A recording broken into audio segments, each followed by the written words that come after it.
नमस्कार दोस्तों, आप देख रहे हो देवश्री इंस्टीट्यूट इंदौर से यूट्यूब प्लेटफॉर्म पर। यहाँ पर आपको हिंदी साहित्य का संपूर्ण अध्ययन करवाया जा रहा है। हमारे बहुत सारे लेक्चर अभी पूर्ण हो चुके हैं, जो बाकी रहे वो भी बहुत जल्द पूरे हो जाएंगे। अगर आप एमपी टेट वर्ग 2, वर्ग 1 या हिंदी साहित्य की किसी भी अगर एग्ज़ाम में जैसे हिंदी साहित्य के बारे में जो भी पूछा जाएगा तो उसके बारे में अगर जो पढ़ना चाहते हैं तो आपके लिए यह क्लास बहुत ही महत्वपूर्ण है। चाहे वो सीटेट हो, एमपी टेट हो या फिर यूजीसी नेट हो। साथ ही अगर आप एमपी सेट की अगर तैयारी कर रहे हो, हिंदी विषय आपका है, तो ये क्लास आपके लिए बहुत ही महत्वपूर्ण होने वाली है। तो यहाँ पर हम अभी तक जॉर्ज गियर्सन और हिंदी साहित्य के काल विभाजन और नामांकन में जॉर्ज गियर्सन और साथ ही मिश्र बंधुओं के बारे में पढ़ चुके हैं। अब हम पढ़ने वाले हैं अगले जो हमारे लेखक है, जो आचार्य रामचंद्र शुक्ल, जो इतिहासकार है, जिन्होंने हिंदी साहित्य के काल विभाजन अपने अनुसार किया है, उनके काल विभाजन को हम पढ़ने वाले हैं। तो आचार्य रामचंद्र शुक्ल ने जो काल विभाजन किया था, वही काल विभाजन हिंदी के अंदर पूर्ण रूप से माना गया और उन्हीं के आधार पर काल विभाजन को सभी के द्वारा अपनाया गया। और इन्होंने जो हिंदी साहित्य का जो काल विभाजन किया था, वह जो तद्धित प्रणाली थी उसके अनुसार काल विभाजन किया था। तो हम समझते हैं आचार्य रामचंद्र शुक्ल के बारे में। आचार्य रामचंद्र शुक्ल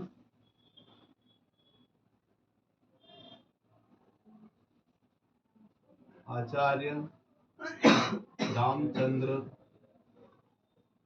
शुक्ल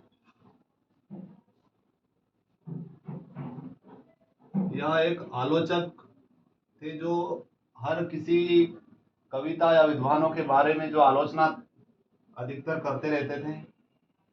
सबसे पहले इनका जो पहला पॉइंट लिखेंगे इनके बारे में, इन्होंने एक पुस्तक लिखी थी हिंदी साहित्य का इतिहास 1929 में।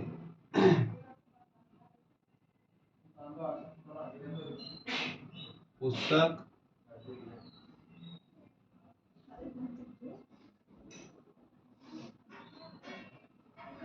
हिंदी साहित्य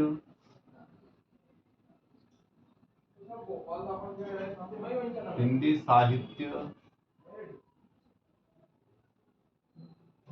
का इतिहास।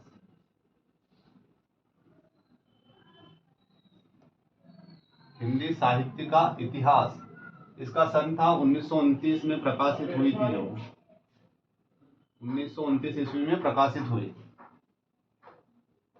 साथ ही इन्होंने विधेयवादी पद्धति अपनाई थी।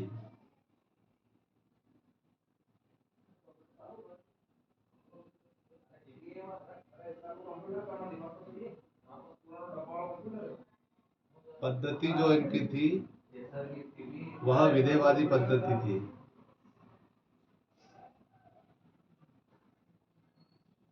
विधेयवादी पद्धति।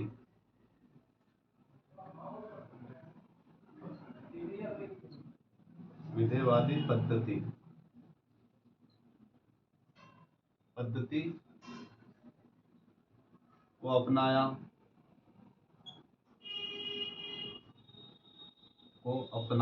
यह हम पहले पढ़ चुके हैं।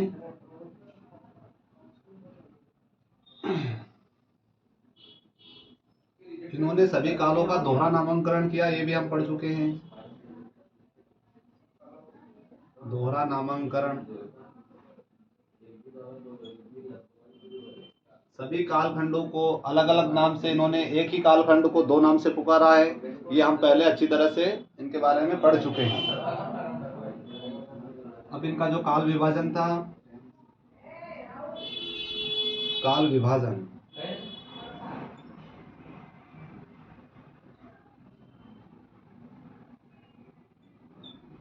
काल विभाजन इन्होंने आदिकाल को दो नाम से पुकारा, आदिकाल या वीरगाथा काल।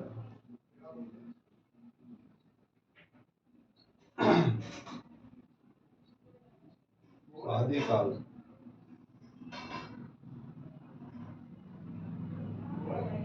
आदिकाल या फिर वीर गाथा काल।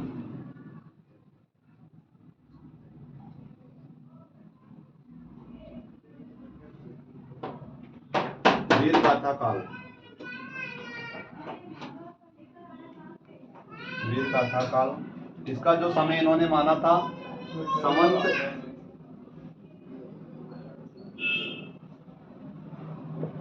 1050 से 1375 तक। 1050 से 1375 ईस्वी तक।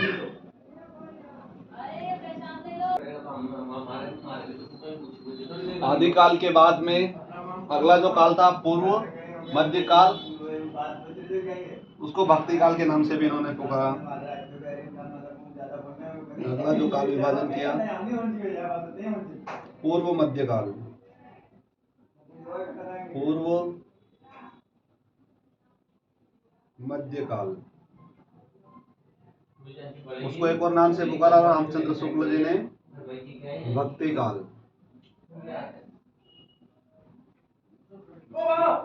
भक्ति काल, इसका समय 1375 से 1700, ये भी संवत 1375 से 1700।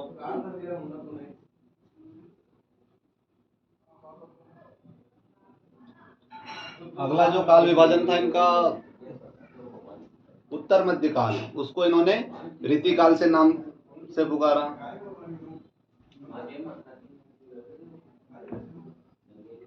अगला जो काल था उत्तर मध्य काल, इसका समय 1700 से 1900 रहा। उत्तर मध्य काल, उत्तर मध्य काल, उत्तर मध्य काल, उत्तर मध्य काल या रीति काल।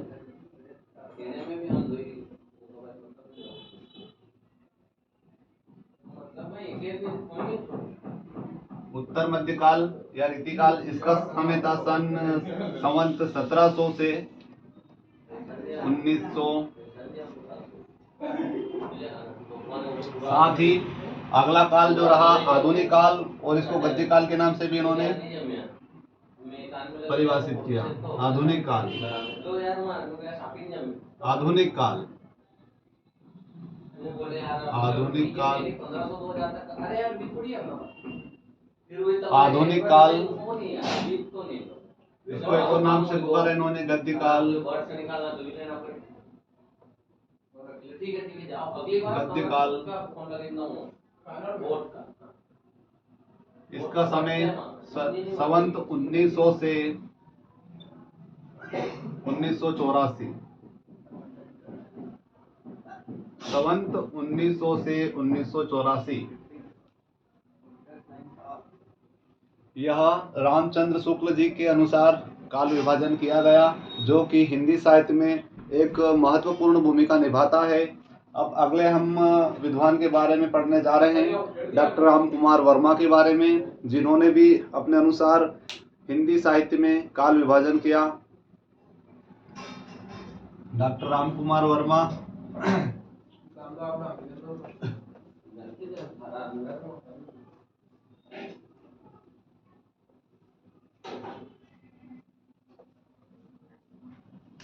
डॉक्टर राम कुमार वर्मा,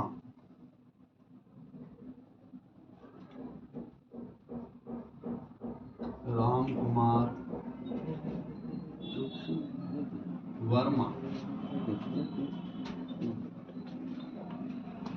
डॉक्टर राम कुमार वर्मा ने जो काल विभाजन किया, पहला काल था इनका संधि काल।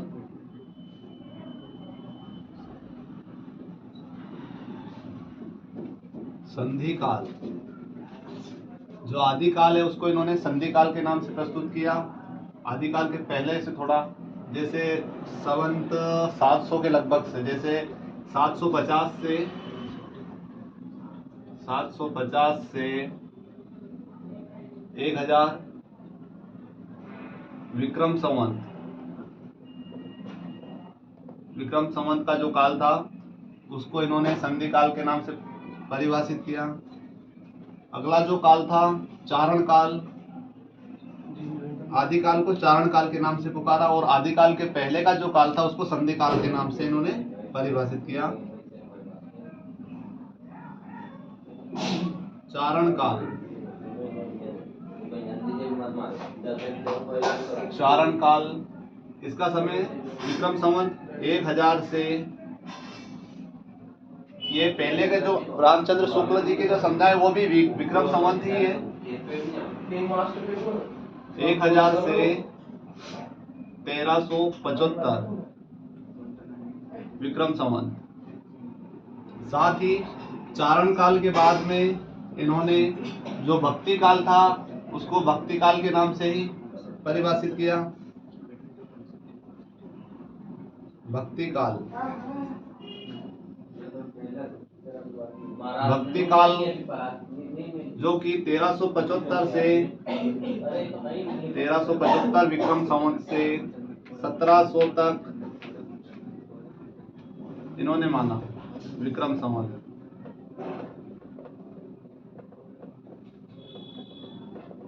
साथ ही अगला जो काल था इन्होंने रीतिकाल के नाम से प्रस्तुत किया।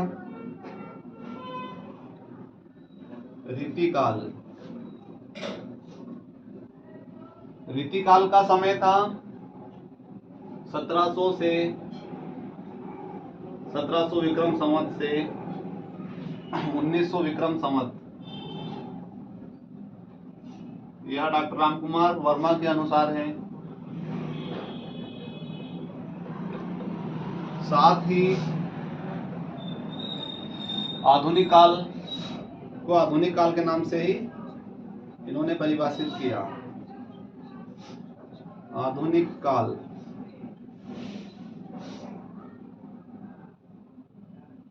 आधुनिक काल जिसका समय विक्रम संवत 1900 से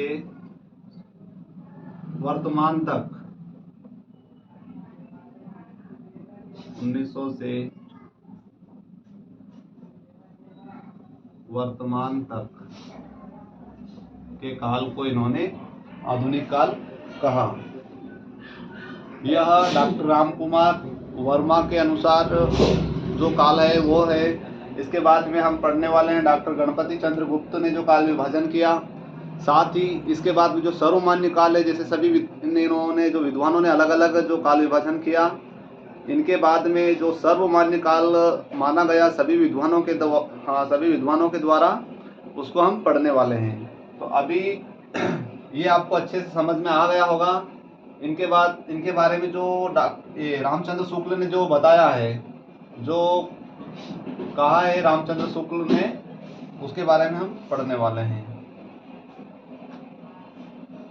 यहाँ पे नहीं समझ, नीचे दिया आएगा, ऊपर ही लिखना ज़्यादा अच्छा रामचंद्र शुक्ल की तरह रामचंद्र शुक्ल की तरह रामचंद्र शुक्ल की तरह ही वर्मा जी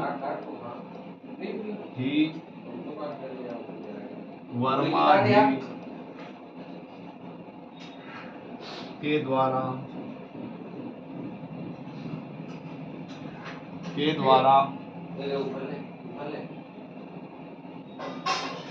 काल विभाजन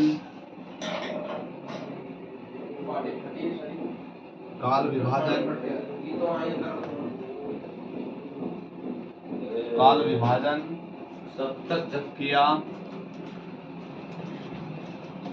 किंतु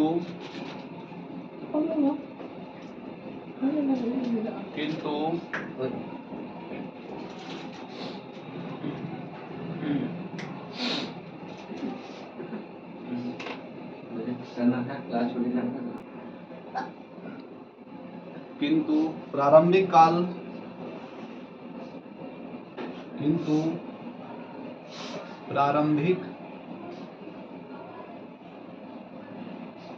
प्रारंभिक काल किंतु आदिकाल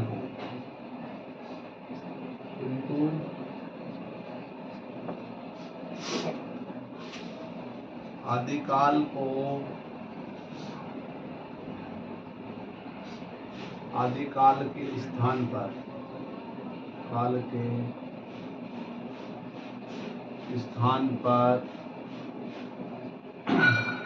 प्रारंभिक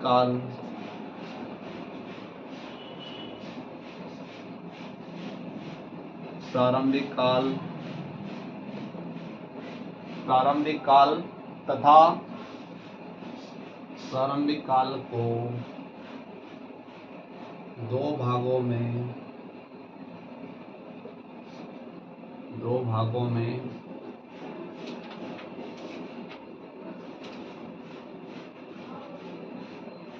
बांटा। नंबर 1 संधि काल, जो हम पढ़ चुके हैं अभी, संधि काल, और दूसरा आदिकाल को इन्होंने चारण काल कह दिया। चारण काल, बाकी पूरा इनका जो काल विभाजन था वो रामचंद्र शुक्ल के जैसा ही था। अब इनके बाद में हम पढ़ने वाले हैं डॉक्टर गणपति चंद्र गुप्त के बारे में।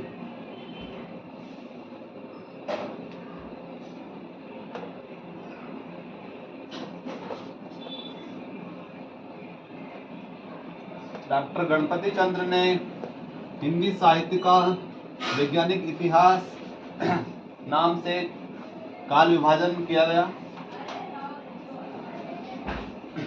डॉक्टर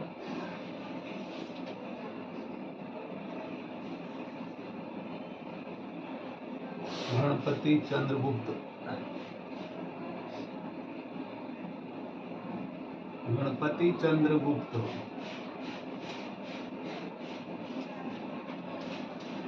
हिंदी साहित्य का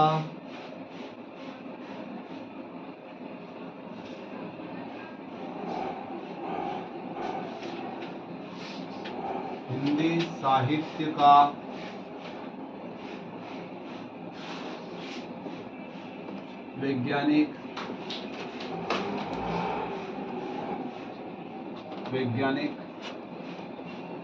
इतिहास विभाग।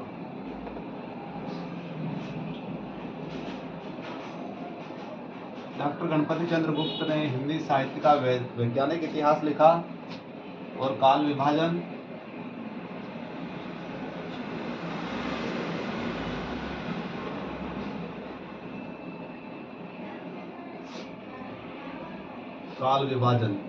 जो पहला काल था जिसको आदिकाल कहा, आदिकाल, साथ ही आदिकाल का समय 1184 ईस्वी से 1350 ईस्वी तक माना। दूसरा जो काल विभाजन किया इन्होंने, जिसको पूर्व मध्यकाल के नाम से पुकारा, पूर्व मध्यकाल,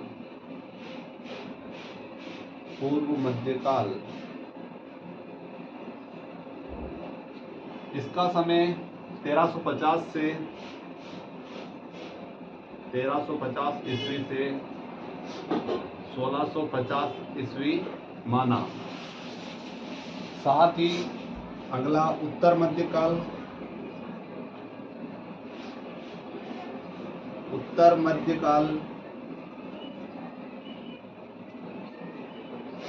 मध्यकाल का समय सन 1600 ईस्वी से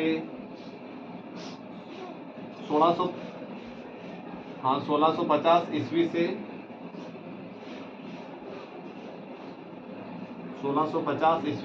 1857 ईस्वी तक। साथ ही आधुनिक काल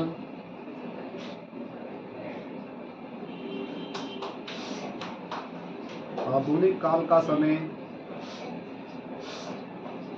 आधुनिक काल को आधुनिक काल ही कहा इन्होंने, और वह 1857 से वर्तमान तक, 1857 ईस्वी से वर्तमान तक के काल को इन्होंने आधुनिक काल माना है। वर्तमान तक यह डॉक्टर गणपति चंद्र गुप्त के द्वारा जो काल विभाजन किया गया है उसका संपूर्ण विवरण है। अब इसके बाद में हम जो पढ़ने वाले हैं वह सर्वमान्य, जो सभी के द्वारा जो मान्य काल विभाजन किया गया वह हम पढ़ने वाले हैं। यहाँ तक आपको समझ में आया होगा। अगर जो किसी प्रकार की अगर जो कोई त्रुटि आपको दिखती है या समझ में नहीं आता है तो आप कमेंट बॉक्स में अवश्य बताइए।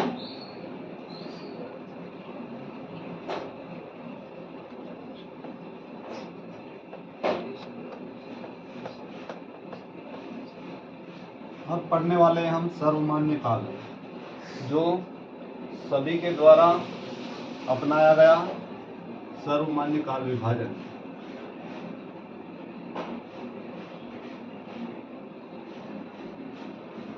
सर्वमान्य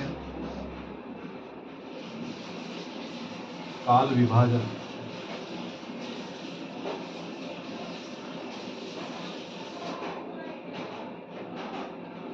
सर्वमान्य काल विभाजन।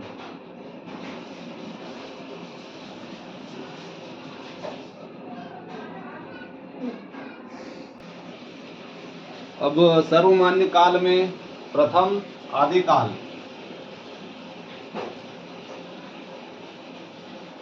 आदिकाल, आदिकाल इसका समय 1000 ईस्वी से 1350 ईस्वी तक जो काल था इसको आदिकाल के नाम से जाना गया। अगला भक्ति काल, भक्ति काल इसका समय 1350 ईस्वी से 1350 ईस्वी से 1650 ईस्वी तक के काल को भक्ति काल के नाम से जाना गया। साथ ही अगला काल जो था जिसको रीति काल के नाम से, रीति काल के नाम से सन 1650 से सन 1650 ईस्वी से 1650 ईस्वी से 1850 तक के काल को रीति काल के नाम से जाना गया। साथ ही अगला जो काल था जिसको आधुनिक काल के नाम से, आधुनिक काल के नाम से जाना गया, जिसका समय 1850 ईस्वी से वर्तमान तक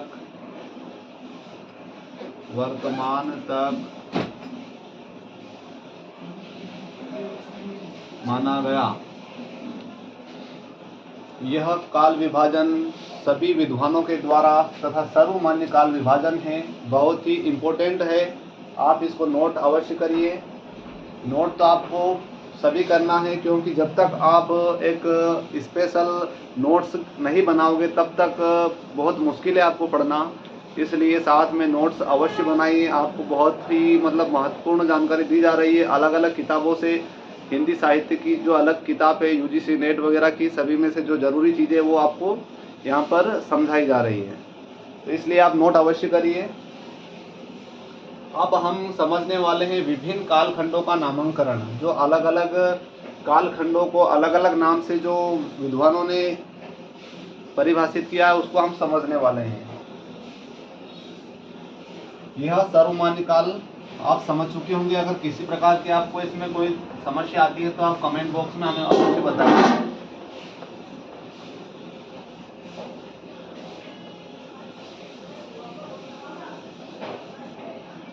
विभिन्न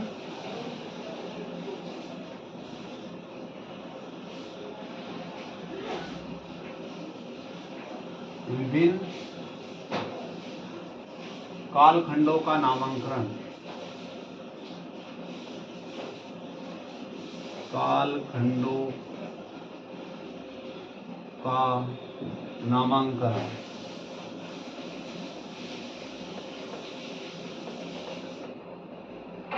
आज का समय हो गया है, इसीलिए हम इस टॉपिक को कल पढ़ेंगे। कैसी लगी आपको क्लास, लाइक और कमेंट में अवश्य बताइए। अगली क्लास हम कल लेने वाले हैं। धन्यवाद। कल जो आएगी